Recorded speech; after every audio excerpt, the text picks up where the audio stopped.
Assalamu alaikum wa rahmatullahi wa barakatuh, page 60. Nous sommes encore dans le chapitre 3, chapitre Ali Imran, la famille d'Imran, la famille de Jésus. Et nous sommes rendus au contexte où Allah nous parle des différents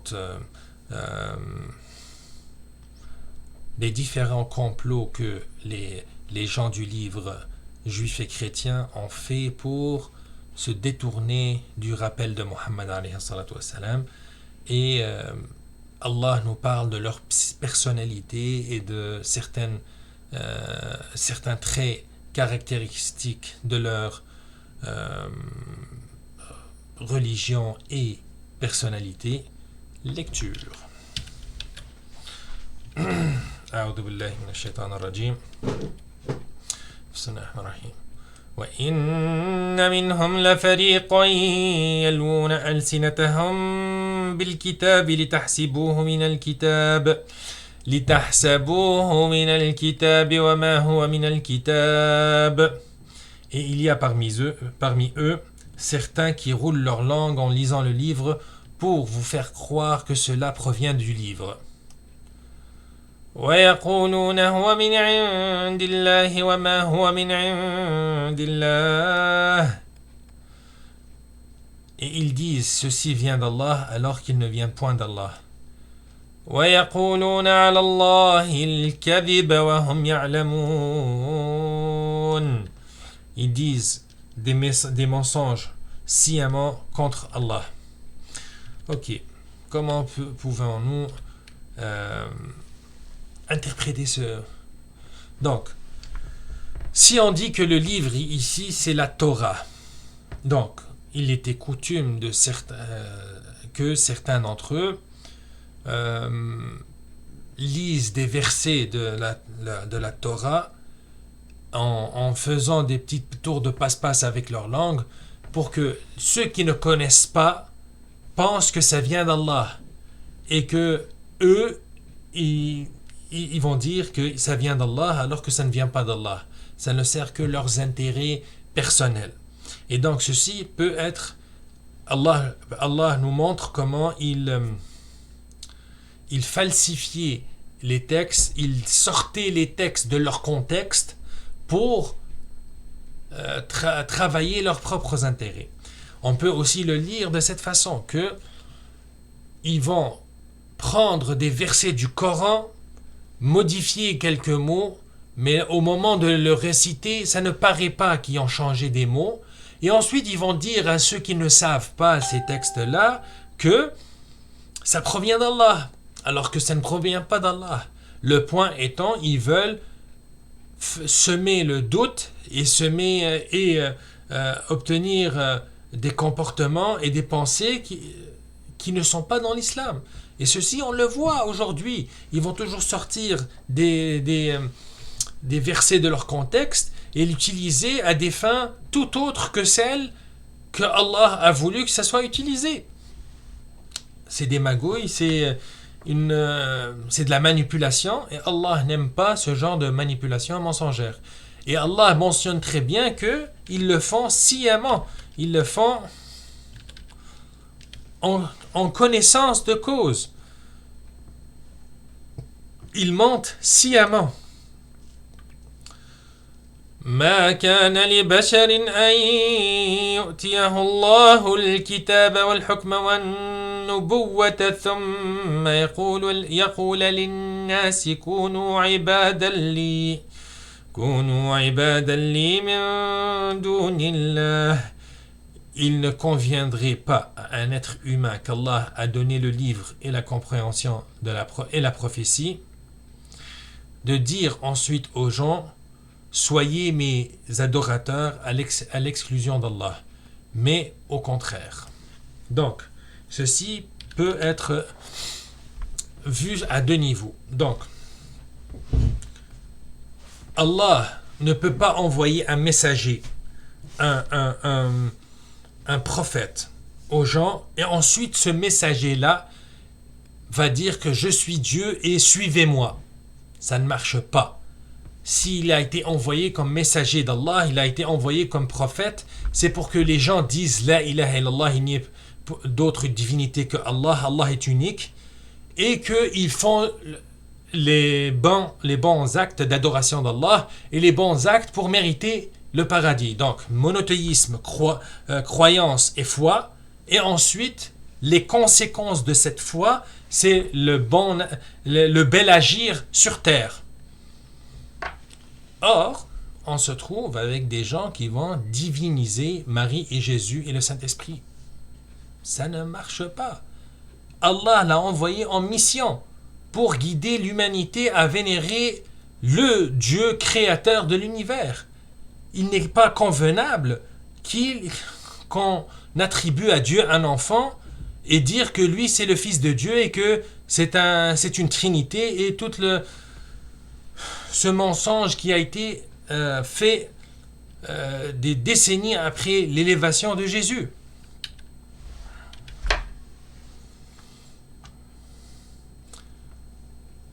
ولكن كونوا ربانيين بما كنتم تعلمون الكتاب وبما كنتم تدرسون.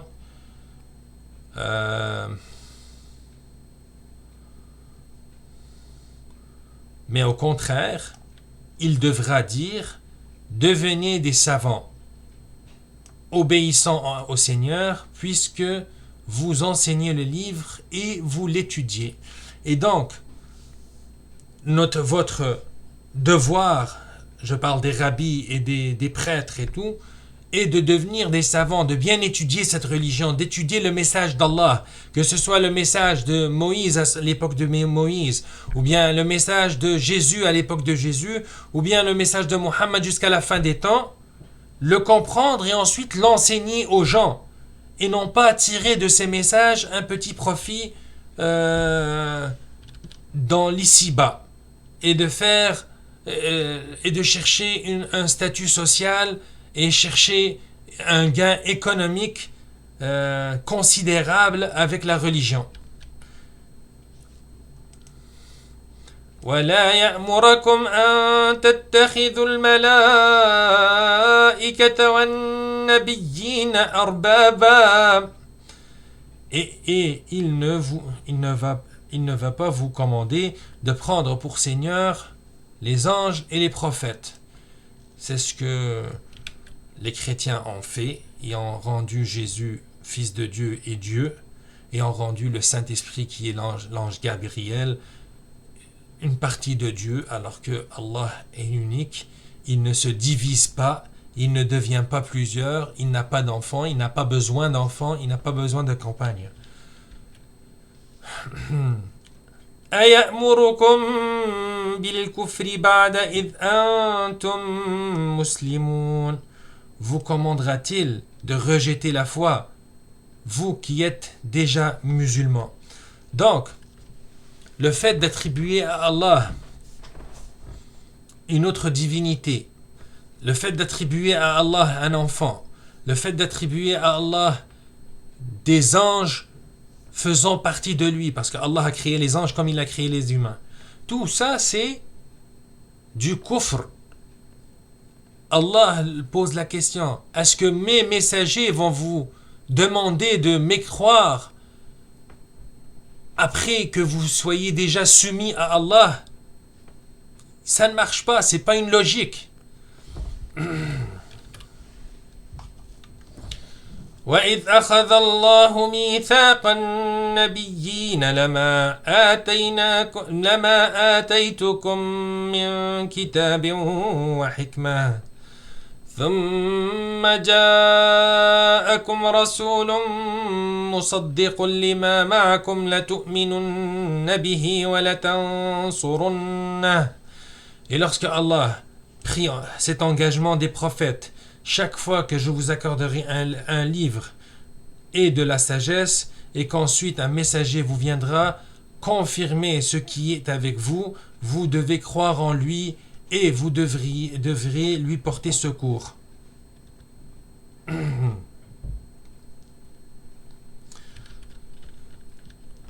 Ce verset nous dit que parmi les conditions pour devenir prophète, c'est que Allah prend l'engagement du prophète que si jamais un messager vient pendant que lui est prophète en exercice, il doit suivre ce messager et il doit lui prêter main forte pour inviter les gens dans la religion d'Allah.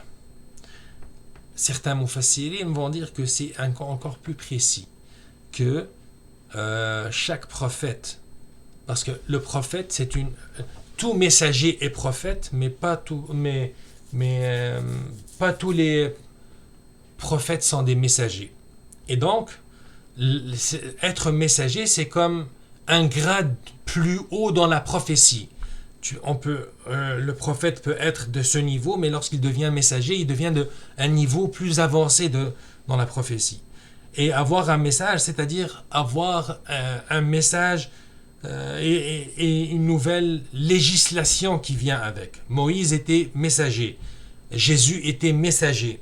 Et chaque nouveau message vient abroger et modifier en partie l'ancien message, les commandements, les anciens commandements. Et donc, ce verset nous dit que pour devenir messager, pour devenir prophète, Allah a pris l'engagement de chaque prophète que si jamais Allah lui envoyait un autre messager, il se devrait de croire en lui et de lui porter main forte. Moïse a mentionné l'arrivée de Jésus, de Mohammed alayhi salatu wassalam, et Jésus l'a mentionné à ses disciples que Mohammed allait venir. Sauf que Allah a décidé que Mohammed allait venir bien plus tard, pour des raisons que Allah a choisies. Et donc, قال أقررتم وأخذتم على ذلكم إصري قال أقررتم وأخذتم على ذلكم إصري. Il leur dit, consentez-vous et acceptez-vous mon pacte à cette condition. قالوا أقررنا. Ils ont dit, nous consentons. قال فاشهدوا وأنا معكم من الشاهدين. Il dit, soyez-en donc témoins, dit Allah, et moi me voici avec vous parmi les témoins. Donc Allah a pris leur engagement pour croire et soutenir Mohammed alayhi salatu wassalam si jamais il était envoyé pendant leur vivant. Et ensuite Allah a pris ce pacte et ils ont consenti à ce pacte. فَمَنْ تَوَلَّى بَعْدَ ذَلِكَ فَأُولَئِكَ هُمُ الْفَاسِقُونَ.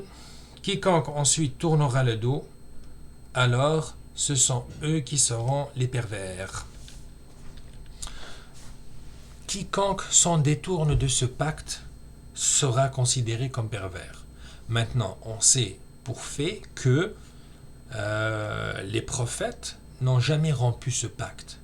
Et donc, lorsque Allah dit que ceux qui rompent ce pacte, c'est les pervers, on comprend qu'il ne parle pas des prophètes ni des messagers avant Mohammed alayhi salatu wassalam. Donc, de qui parle-t-il? Qui rompra ce pacte? Donc, il y a une seule façon de comprendre cette ayah, c'est que les prophètes en ont parlé à leurs disciples, ils ont parlé à leurs apôtres, et qu'ils ont pris le même pacte que Allah a pris avec eux de venir en aide et de croire en Muhammad sallallahu alayhi wa sallam si jamais il est envoyé pendant leur vivant. Et c'est pour ça que Allah nous dit que ceux qui s'en détournent sont eux les pervers. Donc, lorsque Muhammad alayhi salatu wa sallam est venu à peu près 600 années après l'élévation de Jésus, et que les chrétiens, une bonne partie des chrétiens ne l'a pas cru, Allah nous dit que ces prêtres-là, c'est eux les pervers. Allah nous dit que c'est les juifs qui attendaient encore le Messiah alors que Jésus était déjà venu et Mohammed est venu, c'est eux les pervers qui ne croient pas. Et aujourd'hui, on a juste à voir les sévices de l'Église un peu partout dans le monde pour comprendre pourquoi Allah dit d'eux que c'est des pervers.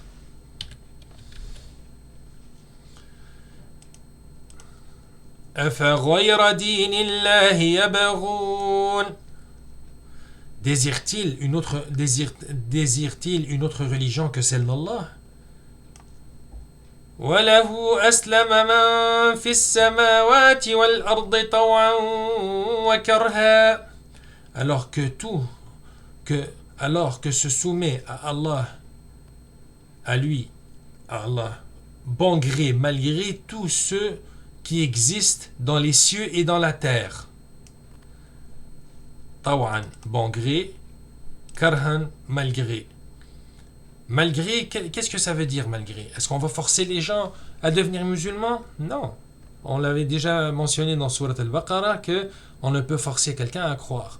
Mais comment Allah dit alors que deviendra musulman toute personne, même ceux qui n'y croient pas? C'est pendant l'acte de la mort, lorsque la mort vient à chacun, il va découvrir la vérité et là il deviendra musulman malgré lui et un peu trop tard. وَإِلَيْهِ يُرْجَعُونَ